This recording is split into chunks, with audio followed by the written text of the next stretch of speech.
va justement tout de suite accueillir l'un des porte-paroles du candidat Éric Zemmour. Bonsoir Jean-Frédéric Poisson. Bonsoir. Alors vous êtes président du parti VIA, la voix du peuple, et surtout, donc je le disais, porte-parole d'Éric Zemmour. Tout simplement, d'abord, votre réaction face aux résultats de votre candidat ce soir, 7%. Qu'est-ce que vous en pensez ?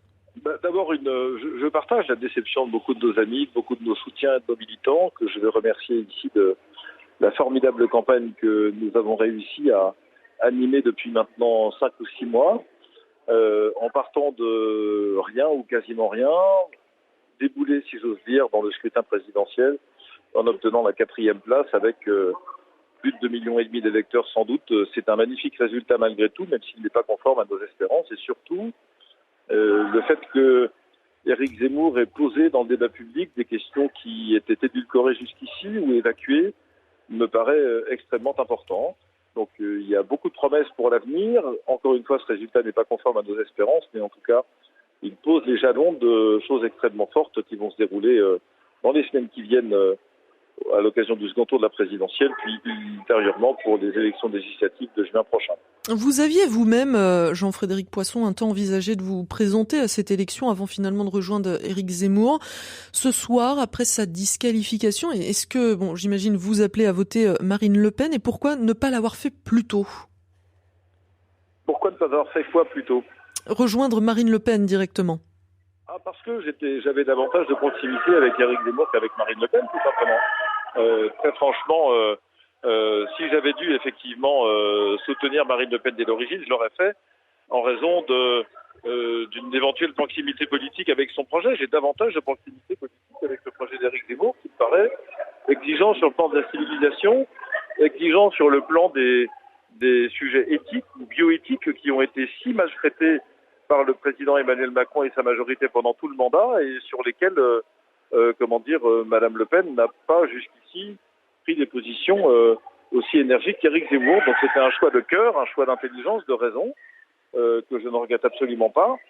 Maintenant, effectivement, il s'agit de savoir si Emmanuel Macron doit être en situation de pouvoir esquinter notre pays et pendant 5 ans supplémentaires. Et pour moi, la réponse est claire, c'est non.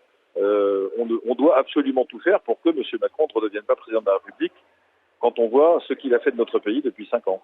Dernière chose, Éric Zemmour a dit qu'il serait soit président, soit leader de l'opposition. Ça veut dire que désormais, il va peut-être se présenter aux élections législatives ? Ça, écoutez, vous lui demanderez. Je ne sais pas quelle est son intention, et en tout cas, même si je la connaissais, je ne serais pas habilité à vous la donner. Ce qui me paraît le plus important, c'est que se profile maintenant un second tour de scrutin présidentiel, puis la désignation du futur Parlement, de la future Assemblée nationale. Encore une fois, ce que je veux dire à nos auditeurs, c'est que regardons objectivement et attentivement ce qu'a fait Emmanuel Macron de la France depuis 5 ans. Voyons comment les sujets de bioéthique, sur la PMA sans père, sur la manipulation et la marchandisation de l'être humain, sur la libéralisation infernale, insupportable de l'interruption volontaire de grossesse, sur l'accroissement de la pauvreté, sur la destruction des corps intermédiaires. Enfin, tout cela, c'est notre pays après 5 ans de macronisme. Ça ne peut pas durer 5 ans supplémentaires. Et je vois bien que tous ceux qui sont attachés à la France ou à une certaine idée de la personne humaine, qu'elle soit animée par la foi ou simplement par la raison naturelle, ne peuvent pas accepter cette perspective. Et je suis plus à l'aise pour évoquer toutes ces questions avec la perspective d'avoir Marine Le Pen comme chef de l'État qu'Emmanuel Macron. C'est une évidence pour moi. Il n'y a pas de haine de l'autre ou d'exclusion. Enfin, on va voir refleurir dans les 15 jours qui viennent les thèmes habituels, la rhétorique habituelle dont on affuble Madame Le Pen et tous les autres, qui me paraissent par ailleurs très exagérés. Donc j'appelle simplement à nos auditeurs, vos auditeurs, à la lucidité, à un examen distancié de la situation et à un choix en conscience. Merci beaucoup Jean-Frédéric Poisson. Je rappelle président du parti VIA, porte-parole d'Éric Zemmour. Merci d'avoir été en direct avec nous.